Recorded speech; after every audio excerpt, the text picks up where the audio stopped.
কুষ্টিয়া এবং মেহেরপুর সীমান্তের বিভিন্ন স্থানে বিশেষ অস্থায়ী চেকপোস্ট স্থাপনের মাধ্যমে তল্লাশি কার্যক্রম পরিচালনার সময় গোয়েন্দা সূত্রের মাধ্যমে জানা যায়, সীমান্ত হতে বাংলাদেশের অভ্যন্তরে কুষ্টিয়া জেলার দৌলতপুর থানাধীন চর চিলমারি এলাকার আতারপাড়া নামক স্থানে অবৈধ ও চোরাচালানকৃত কিছু বিদেশি অস্ত্র সীমান্ত অতিক্রম করে দেশে প্রবেশ করার সম্ভাবনা রয়েছে।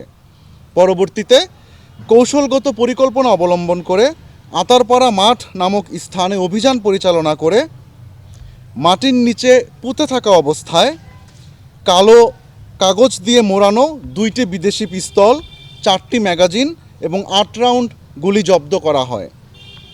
এখানে উল্লেখ্য যে 47 বর্ডার গার্ড ব্যাটালিয়ন কুষ্টিয়া 1 জানুয়ারি 2026 তারিখে অন্য একটি বিশেষ অভিযান পরিচালনা করে 2টি বিদেশি পিস্তল এবং 4টি ম্যাগাজিন জব্দ করেছিল। জব্দকৃত অবৈধ অস্ত্র, ম্যাগাজিন এবং গুলি দৌলতপুর থানায় জমা করার কার্যক্রম প্রক্রিয়াধীন আছে। বর্ডার গার্ড বাংলাদেশ সীমান্ত সুরক্ষা, চোরাচালান দমন এবং সীমান্তে যে কোনো প্রকার অপ্রীতিকর পরিস্থিতি প্রতিরোধে দৃঢ় প্রতিজ্ঞ। এ লক্ষ্যে কৌশলগত পরিকল্পনার মাধ্যমে প্রয়োজনীয় প্রতিরোধমূলক ব্যবস্থা গ্রহণ করা হয়েছে এবং ভবিষ্যতেও এই ধরনের অভিযান অব্যাহত থাকবে। আসামি পালিয়ে যাওয়ার ঘটনাটা ঘটে নাই। সীমান্ত এলাকা দিয়ে অবৈধভাবে অস্ত্র চোরাচালানের মেকানিজমটা একটু ভিন্ন। যেমন কিছু কিছু ক্ষেত্রে দেখা যায় যে সীমান্তের জিরো লাইনে বা জিরো লাইন থেকে শূন্যরেখা থেকে একটু ভিতরের দিকে ভারত থেকে আসা কিছু চোরাকারবারি অস্ত্রগুলো মাটির নিচে পুঁতে রেখে চলে যায় রাতের আধারে। পরের দিন সকালে বা দিনের আলোতে অথবা পরের দিন রাতের আধারে যার কাছে অস্ত্রটা এসেছে সে আবার কৃষকের বেশে কৃষিকাজ করতে গিয়ে সেই গর্তর যেখানে খুঁড়ে রাখা হয়েছে সেখান থেকে অস্ত্রগুলি নিয়ে আসে।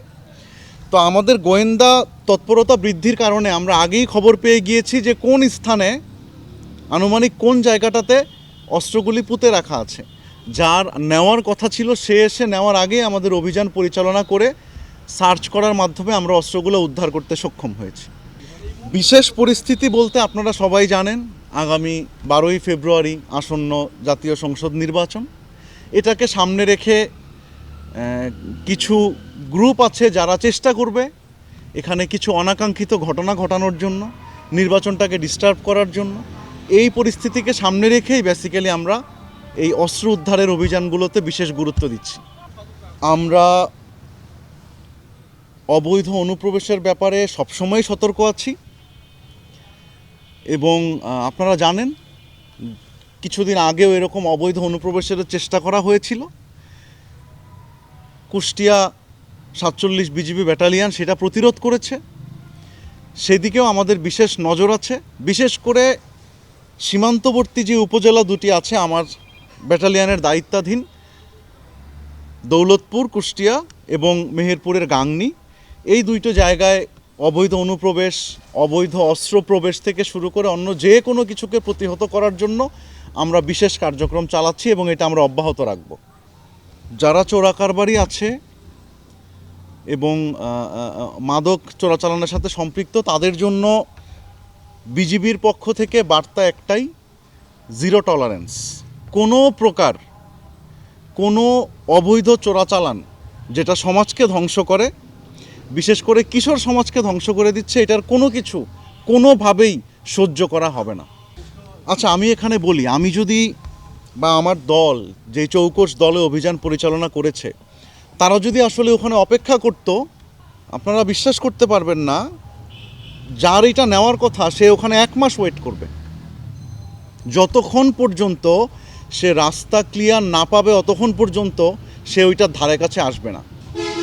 সীমান্তের যারা আপনারা গিয়েছেন তারা হয়তো কিছুটা বুঝতে পারবেন, প্রচুর লুকআউটম্যান থাকে তথ্য দেওয়ার জন্য। কে কোন দিকে যাচ্ছে, বিজিবি কোন দিকে মুভ করছে, এই রকম তথ্য দেওয়ার জন্য অসংখ্য লুকআউটম্যান চোরাকারবারিরা রেখে দেয়। তাদের চোখ ফাঁকি দিয়ে বিশেষ কায়দায় আমাদের অভিযান পরিচালনা করতে হয়। সেখানে আসলে খুব বেশি কালক্ষেপণ করার সুযোগটা আমাদের হাতে থাকে না।